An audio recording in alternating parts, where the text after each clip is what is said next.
Can you guys hear us in the chat window? Frankie, I see you there. Hello, good afternoon.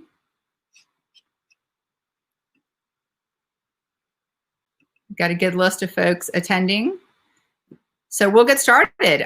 Thank you all for joining this afternoon's second round of breakout sessions. This one is going to be presented by Andrew Beer from UCLA, where he'll be discussing automated testing the UCLA way. So thank you for joining us. We're very excited to have you here and looking forward to hearing what you have to share. We are going to cover the same housekeeping items we have each time, one more time, just in case not everybody has been able to attend all the sessions. If you have a question, enter it in the chat box. Andrew will be happy to answer your questions near the end of the presentation.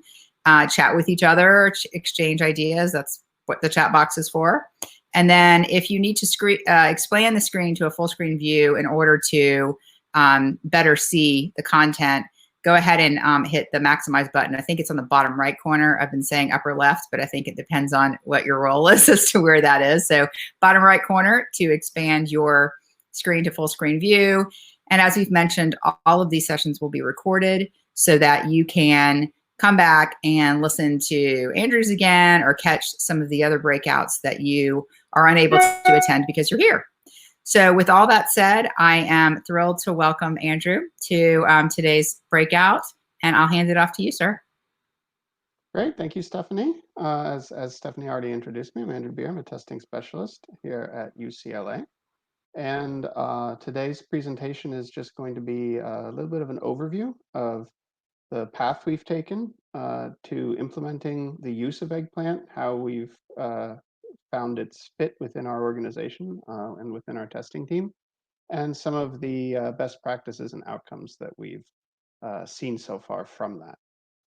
So moving right on to the obligatory organization introduction slide.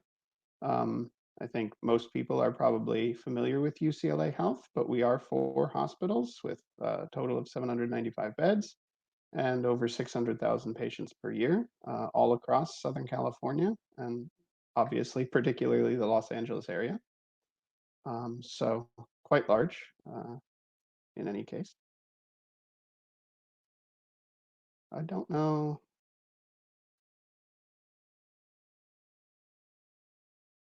I am getting some crossfeed from some file that I uploaded, or not even. Anyway, We aren't seeing that. We see that. Oh, now I see a parking form.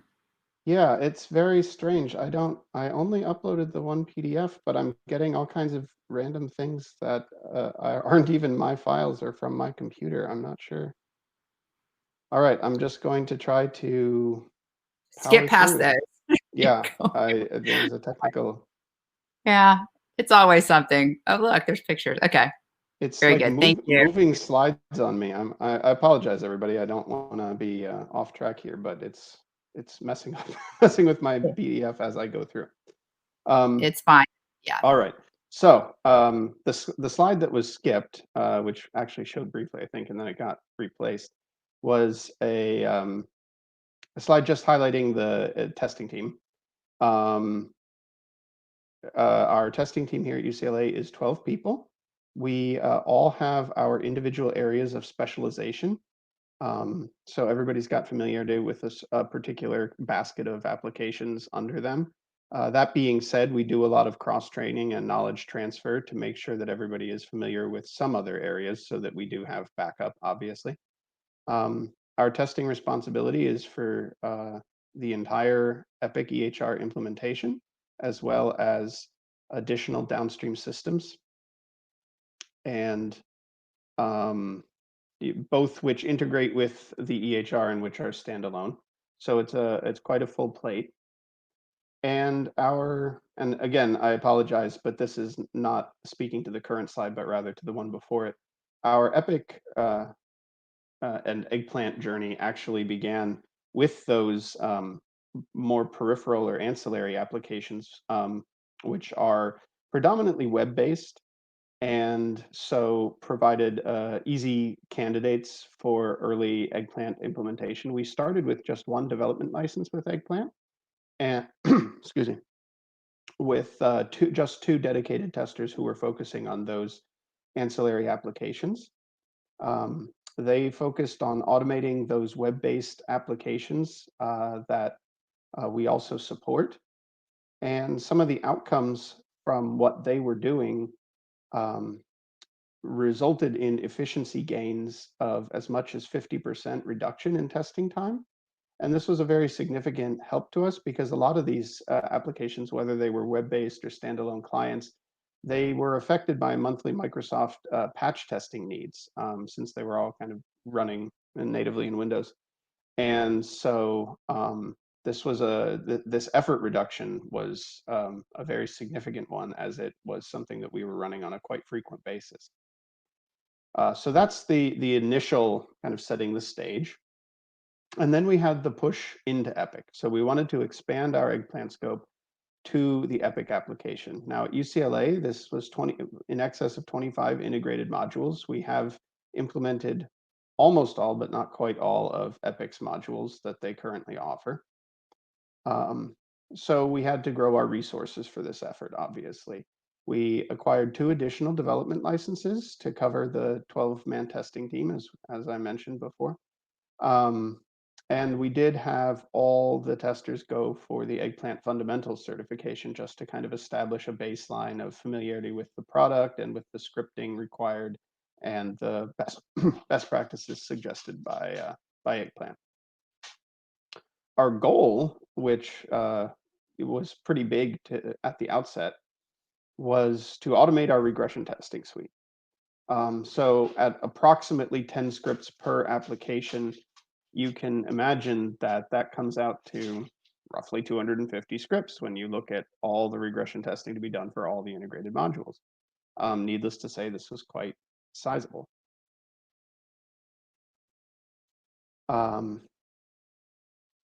So with that size and with that scaling came the Epic challenges. The chief among them was simply scheduling 3 licenses among the 12 team members. Usually it turned out that people tended to want to work on their Eggplant scripting all at the same convenient times, like Friday afternoons and other downtimes like that. So we did need to create an Excel document to even just begin booking time slots for people to share the licenses among each, and not only the licenses, but also space on the test systems to be able to not have too much competition for the resources. And then despite the, as I mentioned, the universal Eggplant fundamentals certification that everybody did go for, there was a diversity among the 12 team members in scripting experience. Some people were very comfortable with it. Some people not so much. Everybody was able to complete, what was assigned to them and work toward the goals. So it wasn't in that way, but the issue that arose then came from a maintenance perspective and from a peer review perspective. If people are scripting at a very high level, for example, they have difficulty being having their script peer reviewed or QA performed on their Eggplant script by somebody whose scripting confidence is not quite as high and who may not be quite as familiar with more advanced um, scripting methods, more advanced logic, more advanced syntax that those other team members are using. So it provided an additional level of administration requiring to shuffle around how we manage that. And this goes into my third bullet then of script maintenance. Um, this combination of the difference in scripting expertise and, as I mentioned a few slides ago, the difference in application knowledge among the different members of the team really meant that in practice, what we found the outcome was that really only the script creator was able to perform maintenance ultimately on their scripts, which was not an ideal outcome. We ideally wanted to be able for, at least to have some backup where 2 or even 3 people could pick up a script and perform maintenance on it if an Epic upgrade comes, for example. And that just wasn't the case. It really was that these scripts were ending up living with their creators rather than with the team as a team resource because of these challenges.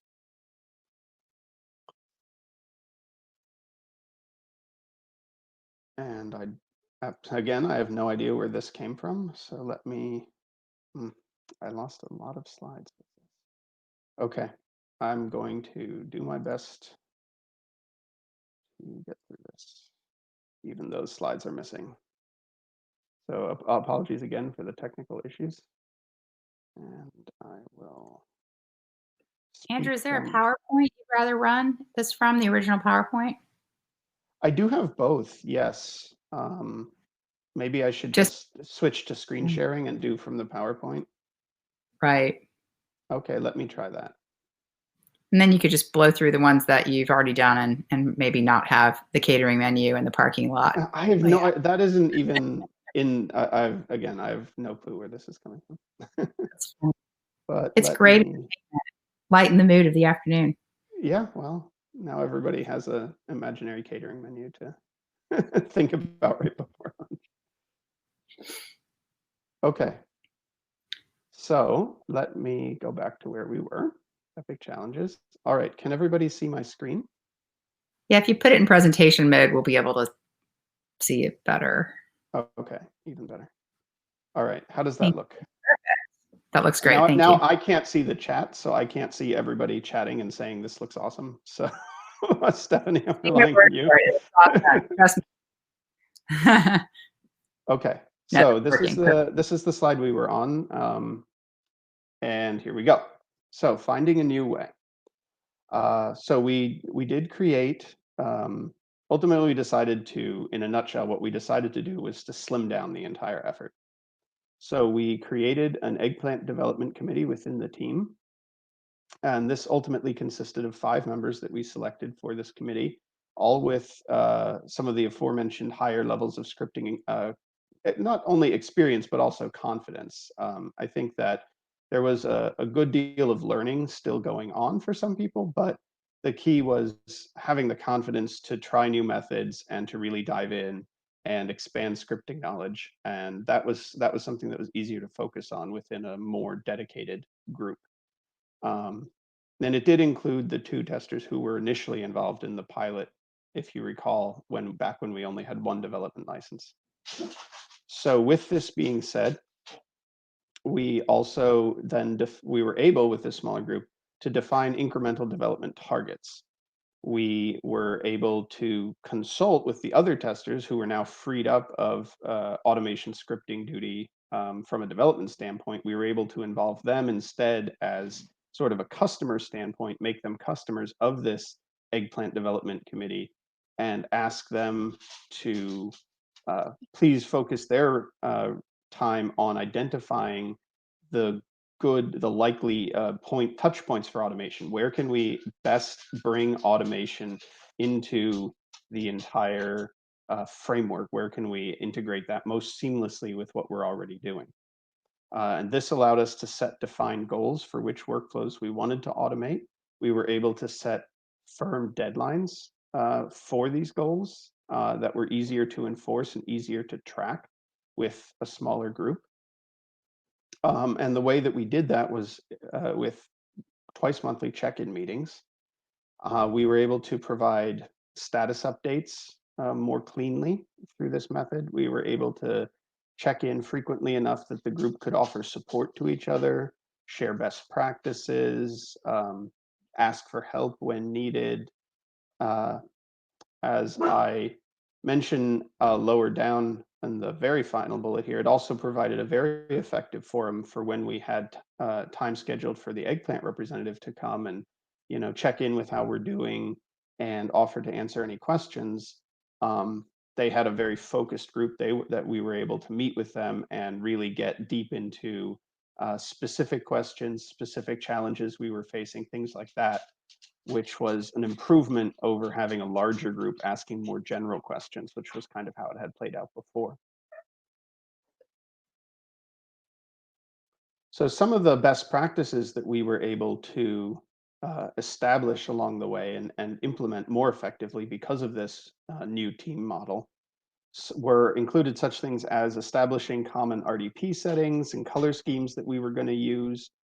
We were able to make sure that anybody who had technical issues with, oh, they have an outdated version of RDP, service, or Citrix is an older version on their machine or something, we were able to get that resolved and make sure everybody's coming from the same point so that the scripts have better interoperability with each other.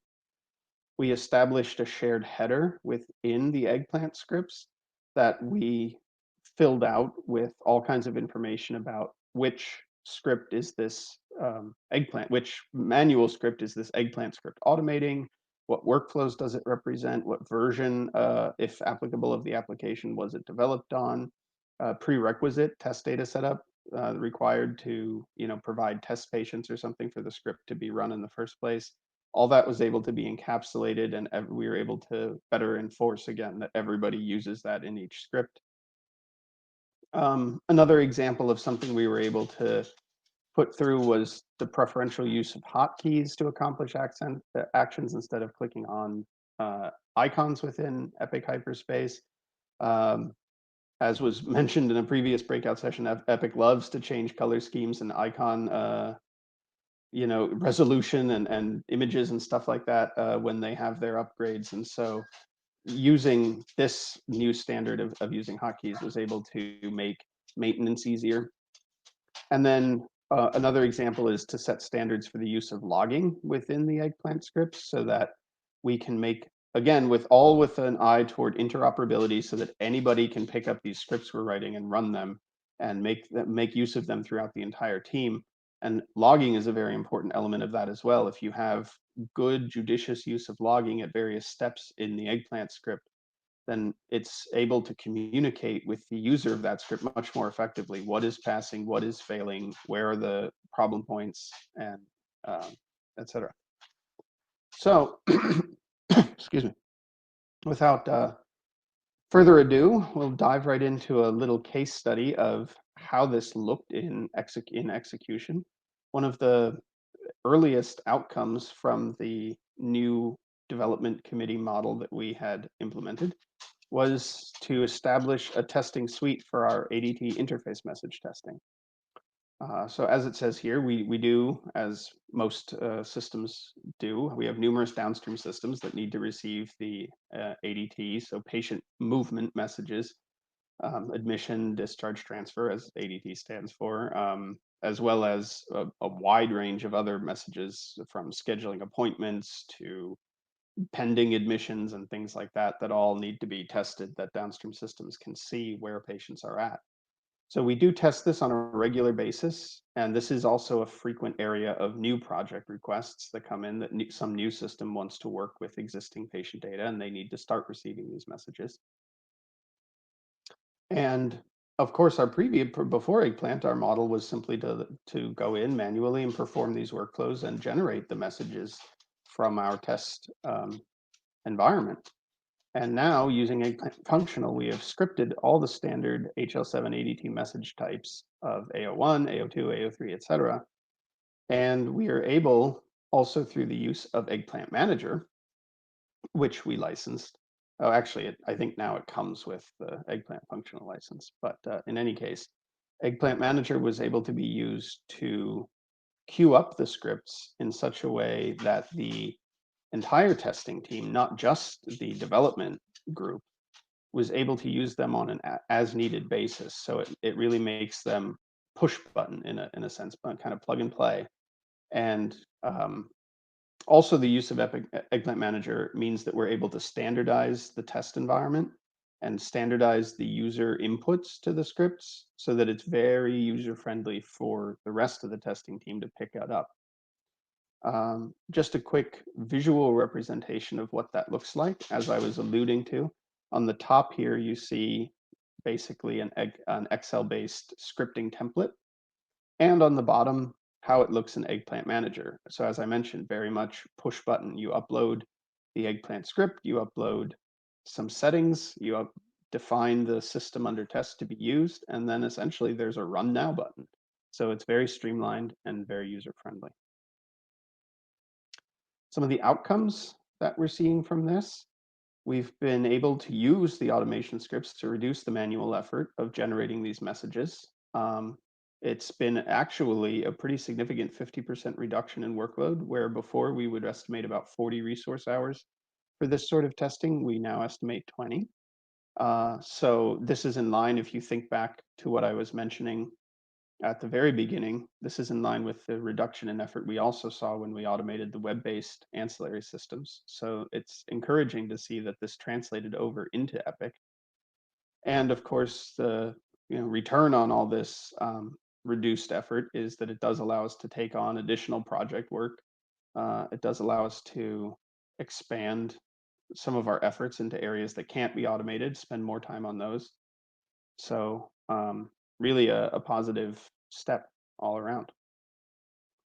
And now we are on to questions. So let me unshare the full screen view so that I can jump back to view some of the questions.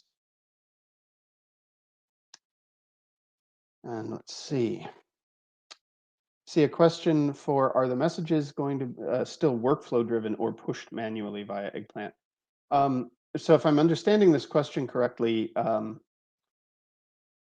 question is, did we automate the entire workflow to generate the message, or are we just pushing them manually through some backend process with Eggplant? So the answer is we not manually, we scripted the entire workflow that we had previously been manually executing. And now it runs through an Eggplant script. So we're not taking any shortcuts. Eggplant is just stepping in and doing what previously a human tester did. So we are still, if there were any defect in the hyperspace workflow of admitting a patient, let's say, it would still be caught by the Eggplant script. We're not skipping anything. Good question, thank you. Let me scroll up. Are there any other questions? Okay, looks like no other questions. I'll pause for a minute. Anyone thinks of anything? Else, you guys? We have quite a lot of people on the call. Anything else for Andrew?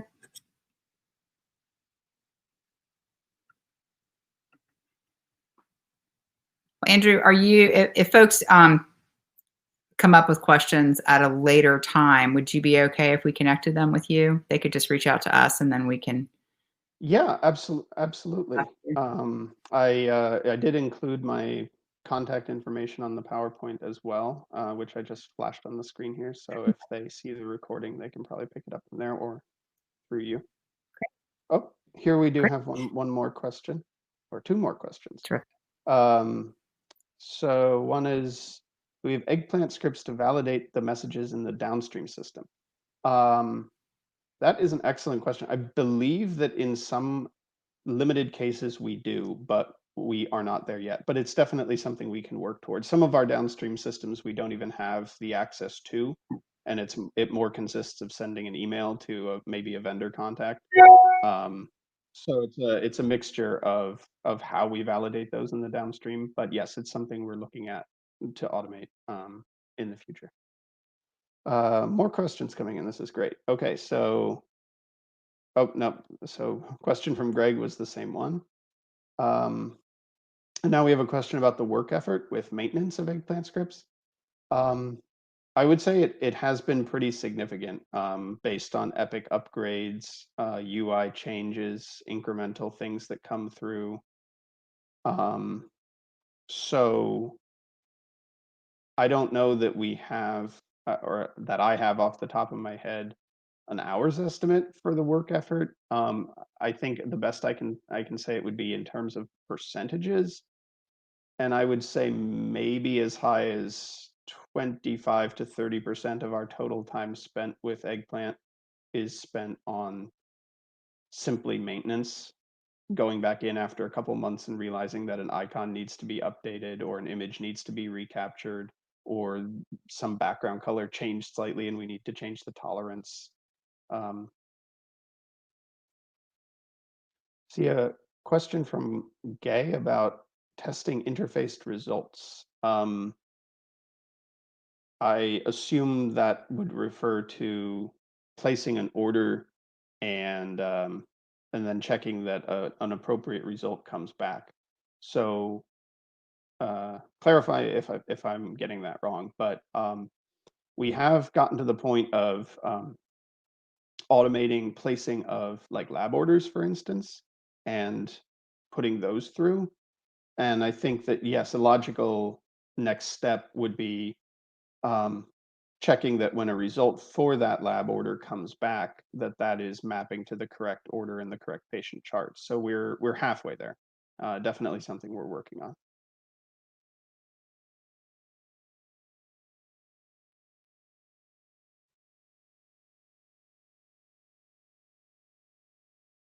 Okay, I've got a hold on, I'm scrolling up in the chat. I've got a two-part question from Greg. Uh, I see, about end-to-end testing.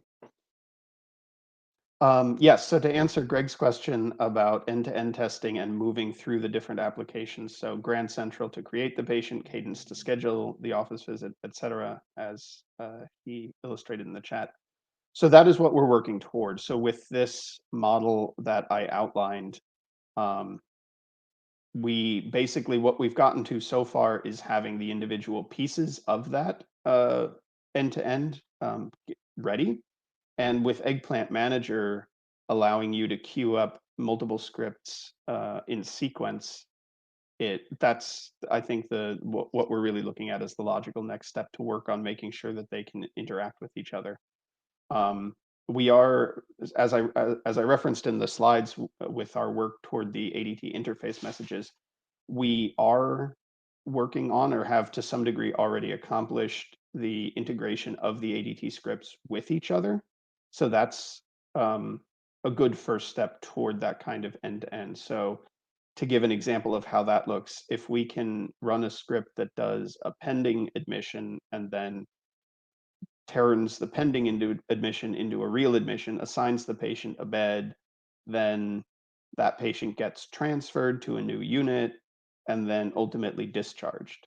So what we're missing from that whole thing, of course, is any kind of clinical steps in between. We're not doing like a physician assessment or physician rounding or stuff like that. We're not there yet, but we are working on at least stringing the ADTs together so that we can get a logical sequence of ADT messages, because there are some downstream systems that where the testing really calls for that, where they want to see, okay, not only did we correctly receive any given ADT message, but when we received an admission message and then we received a transfer message, did the patient correctly switch units? And then did the patient correctly get discharged when a discharge message came through? So yeah, definitely working in that direction.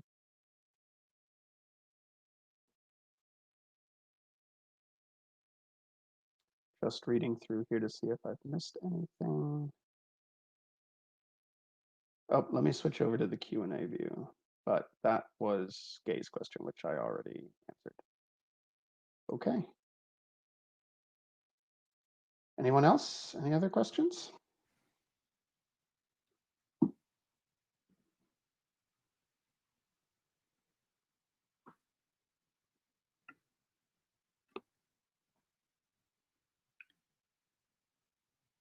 Give everybody just another minute or so. And then for those who think of questions later, be sure to just reach out to us on the iMethods team. We'll be happy to connect you with Andrew. Well, there we go. There we go. Yeah, just takes a little while. All right. Yeah. Do we plan to use AI in the future? That's a very good question. We have looked at the AI product. I think it is something we could look at using. I think the challenge is first to really get a robust set of individual workflow components scripted so that they can all feed into each other and be run in the way that the AI wants to operate. I think that's the best answer I can give to that question. The point of establishing the eggplant development team at UCLA was kind of to move in that direction, though. So it is something on our minds, and that is kind of somewhere we want to get to. But yeah, our first goal is really putting together all those different little. I don't think they're called snippets anymore when it comes to using the eggplant AI, but they're called like something like that. There's smaller chunks of script that then the AI is able to reshuffle into however you tell it is logical, that it can run these individual pieces of the script to put together a whole end user workflow. And that's a very kind of robust way to do it in terms of catching unexpected defects and doing that kind of exploratory testing. But you have to have really good, really interoperable scripts to begin with. And that's kind of what we're trying to get established for starters. And then we have a question, did you integrate with any source control system? This is also a good question, and yet we were investigating with GitHub to look at some kind of version control with all of this, and we're still investigating that. So we did not integrate with anything yet, but it is something we're investigating, and maybe sometime we can have a presentation on how that worked for us once we actually get there. You can present at the next virtual summit. Yeah, there we go. Or hopefully it won't even be virtual by then. Maybe we can all be in person one day again. I would really love to have an in-person meeting. Any other questions?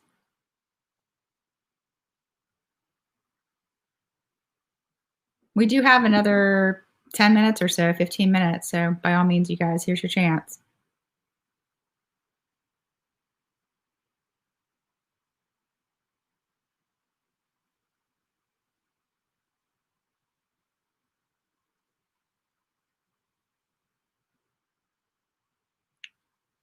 Okay. Andrew, thank you again. Thanks for making the pivot to the PowerPoint. I know that was less frustrating than the menus and the parking lot format. So glad that worked out. And that was interesting. I'm okay. glad that livened up. You recovered. You got it. We have another question. Okay. We have another question about how long have you been using Eggplant? See, this is what would have been easier to pick up had my slides not been replaced with catering menus. But we have been using, overall, we've been using Eggplant for about, I guess, total from beginning to end, maybe almost as much as 4 years now, just about. But as I mentioned, the initial period was really very limited with just one license, and that took about a year and a half. So we've been working with it with Epic for closer to like 2 years.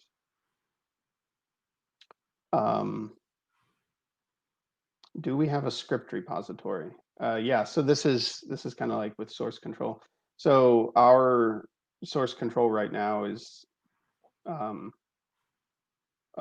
well, twofold. So we have a shared folder just within regular networked folder that Eggplant Manager draws from. Now this folder is restricted in access, so it does provide a little bit of security. However, obviously that doesn't provide any kind of version control. The main version control that we have in place right now is simply the fact that we have this restricted development team. And so we are able to keep each other abreast of when we make revisions to things, and we don't have to worry too much about people unexpectedly going in and changing something. But that's obviously not super scalable and not super robust. So as I mentioned, GitHub would have been a place that, or could be a place in the future that we use. We're investigating that. But right now it's shared storage and network storage and SharePoint, pretty much. So Andrew, I noted that Trip Drawdy from iMethods mentioned that Dave Hester, who is our automation lead at iMethods, was actually having a discussion around GitHub in his broadcast that's running currently. So for those who are interested in GitHub, you can always go back and listen to that recording at a later time if there's additional insights. Might even be interesting for you guys to check out. Yeah, definitely. I'll have to go check out that recording myself.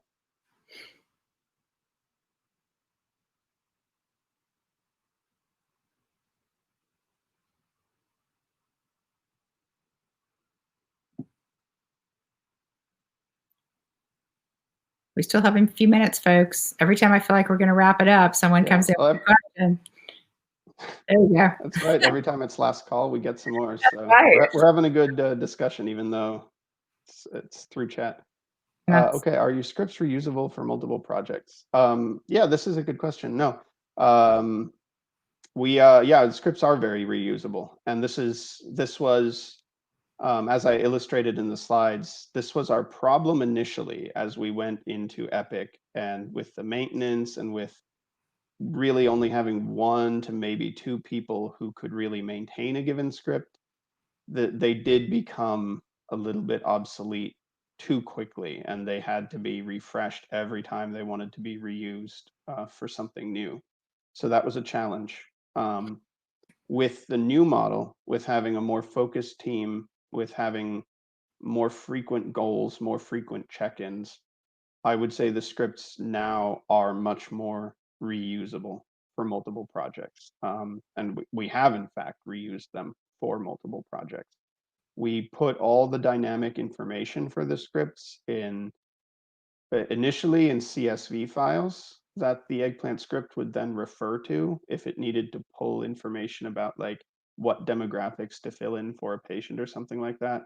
And now with Eggplant Manager, you can actually, when you are clicking to run the script in Eggplant Manager, you can actually have Eggplant Manager pass certain data as parameters into the script as it picks it up and runs it. So we've been working toward parameterizing a lot of our scripts to take advantage of that feature as we move into trying to put everything on Eggplant Manager so that the whole team can easily access it.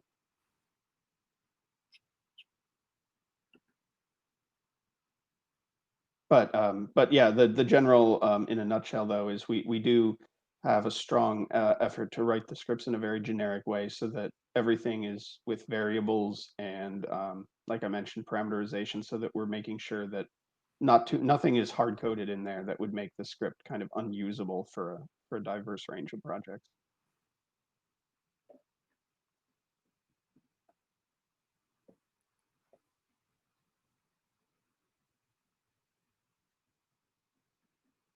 All right, I'm loving all the questions, by the way. Keep them coming. Like Stephanie said, every time we do last call, some more come in. So we'll just wait it out till 3 o'clock. Don't be shy.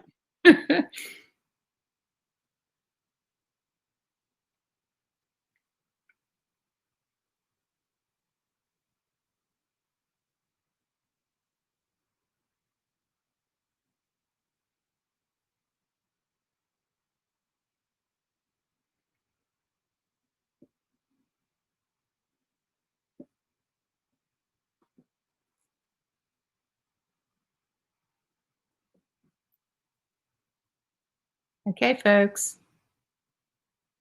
It's really, really the last call, the official one.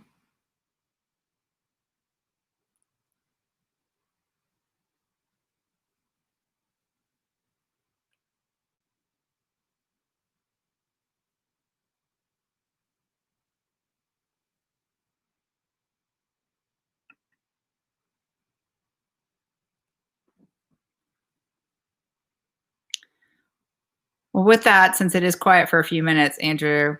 Oh, see? Oh. It happened again. Awesome. That's great. Okay, no problem. We love the questions. All right. Oh, we love it. So are you able to randomize the parameters? That is a good question. And I actually, to be honest with you, I do not know. I know that you can randomize parameters certainly within Eggplant. So if you are within one Eggplant script calling another script, you can, obviously randomize a variable and then pass it as a parameter. When it comes to calling it from Eggplant Manager, though, I do not know if Eggplant Manager can be given a set of values and asked to pass one randomly in the parameter field. From what I have seen of Eggplant Manager, I believe the answer is no. It's pretty much just a free text field where you enter the parameters that you want to pass to the script you're running upon starting it in Eggplant Manager. And so I couldn't really think off the top of my head of how that you would be able to randomize that. I think if there was a need to randomize a parameter, it would have to be along the lines of having Eggplant Manager call one script or begin to run one script, which then within that script, calls as a function the one that you really want to run and passes it some randomized parameter that you've then randomized with some scripting within the first script. So it would kind of have to be like a nested approach like that, I think.